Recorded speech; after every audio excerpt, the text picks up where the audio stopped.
Good afternoon. How are you? Well, it's a scorcher today. It's in the 90s. I kept waiting till it get cooler. It wasn't cool in the morning, a little better. And it's not so great now. But the sun is out. It is beautiful. Blue sky with clouds. How can you go wrong? And the Senate, within recent minutes, actually, passed a 775-page bill. Imagine sitting down and reading every page of that. The Inflation Reduction Act. And let me say a couple of things about its birth.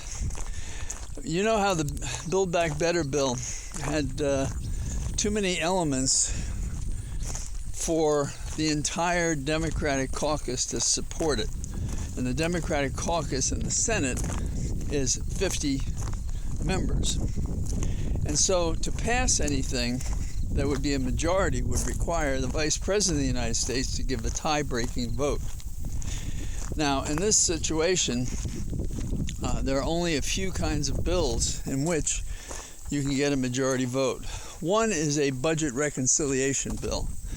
And this bill, with the help of a lot of advocacy, has been identified as such a bill. So, unlike the cloture vote requiring 60 votes, all the Democrats need in the Senate is 50 votes plus one to break the tie. Now, this bill was subject to an amendment process in which repeatedly the Democratic caucus had to fight back on the amendments if they were inimical to the objectives of the Inflation Reduction Act. So it's really something. It's $430 billion, and $350 billion, I believe, are going to go to conservation matters, to green energy. There are going to be efforts to reduce the health insurance premiums. Who could quarrel with that except the health insurance industry?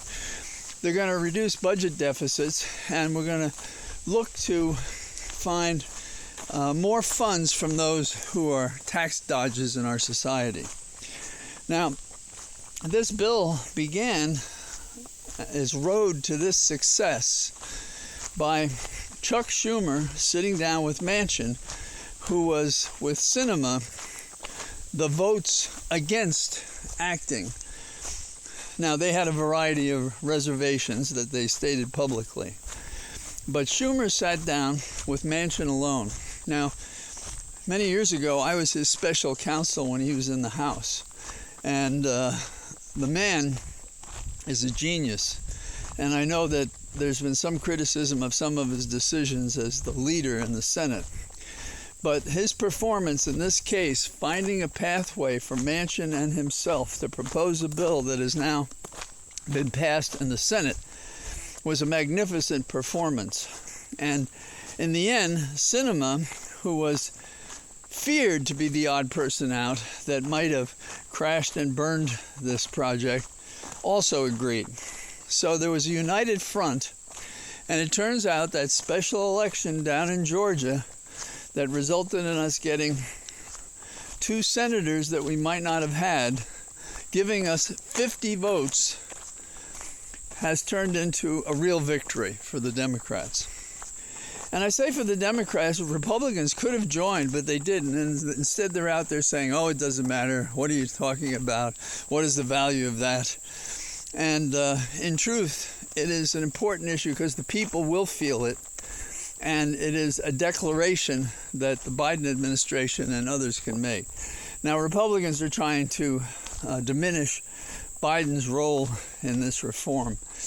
Trust me, from what I've seen on the Hill, it was all hands on deck.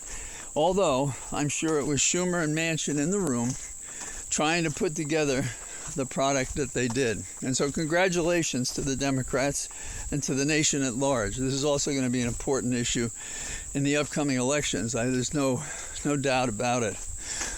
I heard talking the other day by commentators on the air decrying the celebrities who would dare try to organize support for bills and so forth, like there's some professional understanding or class status that only elected representatives, and perhaps even only leaders. And I'm talking, this sounded like it was coming from Democrats, by the way. So I don't believe that at all. Freedom of speech just by itself allows you to advocate. And we've seen examples of individuals making a real difference. And on top of it, these objectors to the First Amendment exertions of some of our celebrities have said things like, well, you know, we use them to raise money and they're good for that. Well, come on. Only money? There's some brilliant people among those who are artists.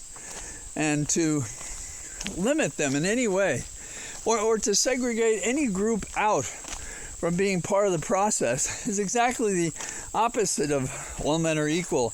We're all in this together. And that's the strength by which we will defeat the Republicans. So I just don't get that. Now, a new argument that we're hearing, I think it's mostly from Republicans, is that, the question of abortion should always be with the states. Well, there are two things wrong with that.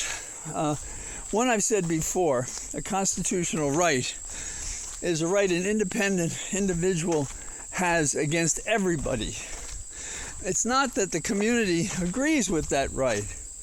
It is that as a matter of our government, a person can assert it, like the right to be let alone, to have an abortion, dominion over your body, and so forth. But here's a second argument that's coming up now about how the states should be the ones who decide this.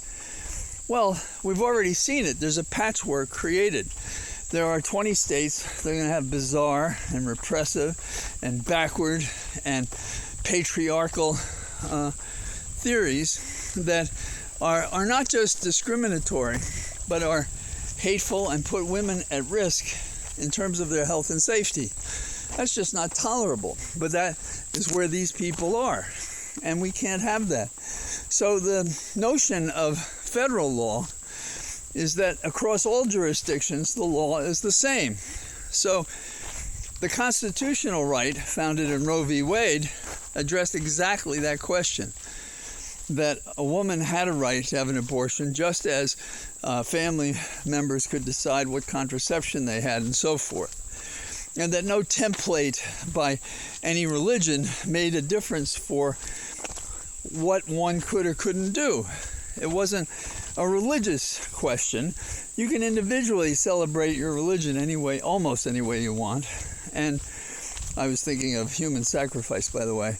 And any candidates? Sorry, I just couldn't resist. I should pay attention to what I'm talking about. Now, the last thing that I think is interesting, it's about the language in our society.